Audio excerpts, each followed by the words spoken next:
Bon, je voulais revenir sur le solde à payer là, les 7 340 $. Par exemple, regarde quand je clique là. Paf. Je me souviens la dernière fois, je t'avais donné le document là par lequel nous allons faire le transfert d'argent, le virement sur le compte de CGEP où toutes les informations sont déjà là.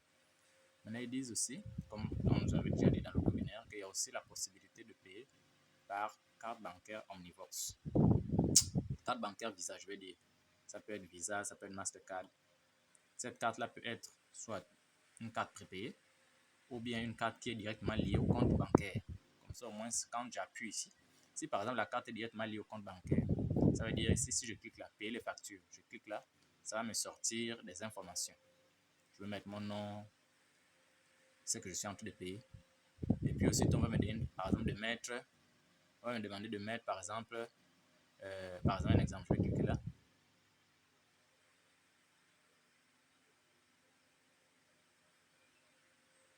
Tu vois, par exemple, ce que ça sort.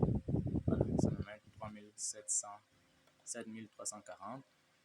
Par exemple, là, je mets par exemple titulaire de la carte. Si c'est ta carte, par exemple, l'UGB là, je mets ta carte ici, le nom de ta carte ici. Après, je mets le numéro de la carte ici.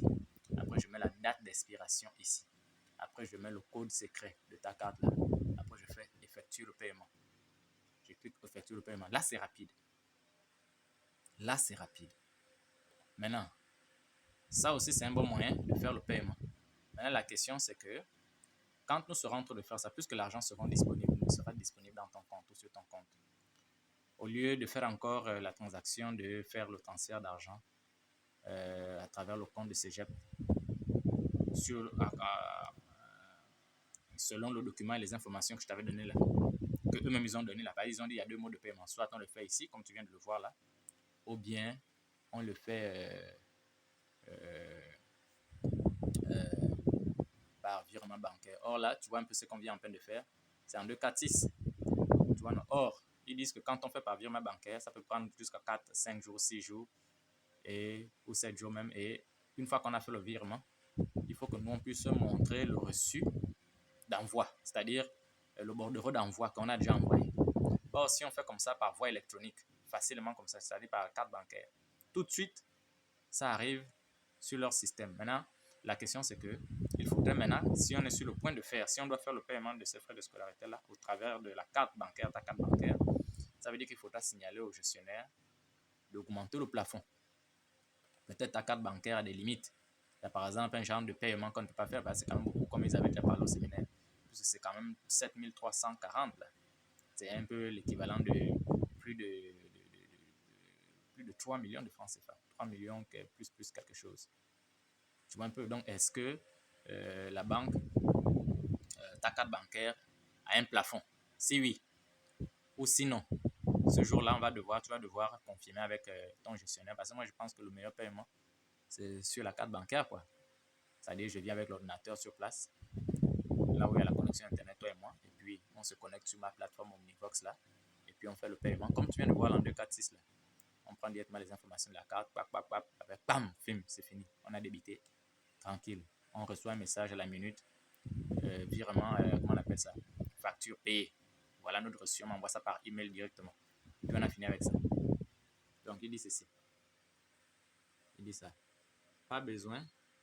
Méthode de paiement acceptée. Méthode de paiement acceptée. Ils disent. C'est où là? Attends.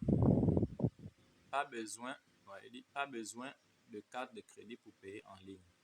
Carte de crédit, c'est les cartes prépayées là. Carte de crédit pour payer en ligne. Une carte bancaire comptable compatible, c'est-à-dire Visa débit ou Mastercard suffit. Votre paiement est alors directement débité de votre compte bancaire. Tu vois, une carte bancaire compatible, Visa débit. Donc, votre paiement est alors directement débité de votre compte bancaire. C'est-à-dire les cartes crédit, là, ce sont un peu le genre de cartes que les banques de l'Amérique du Nord me donnaient là. C'est-à-dire les cartes un peu avec de l'argent déjà à l'intérieur. Et puis, on va devoir te débiter à chaque fois. Tu vois un peu, non? Les cartes prépayées. Donc, si votre carte bancaire n'est pas compatible, c'est-à-dire si ce n'est pas un Visa débit ou un Mastercard débit, il suffit de demander à votre banque d'ajouter cette fonction à votre carte. Sélectionnez votre carte bancaire pour en savoir. Tu vois un peu, non? Donc, c'est ça. Je voulais juste mentionner ça. De toute façon, quand tu seras arrivé, on va davantage parler de ça. Pour voir quel est le mode de paiement le plus efficace. Mais ça, c'est le mode de paiement le plus efficace.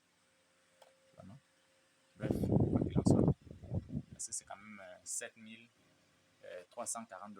Bon, c'est vrai, peut-être on peut ne pas payer les 7000, mais c'est ce qu'on doit payer. Parce qu'ils disent que 7000 $ plus les 340 $ assurance maladie, première tranche, sera payée entre le 1er mai et le 1er juin.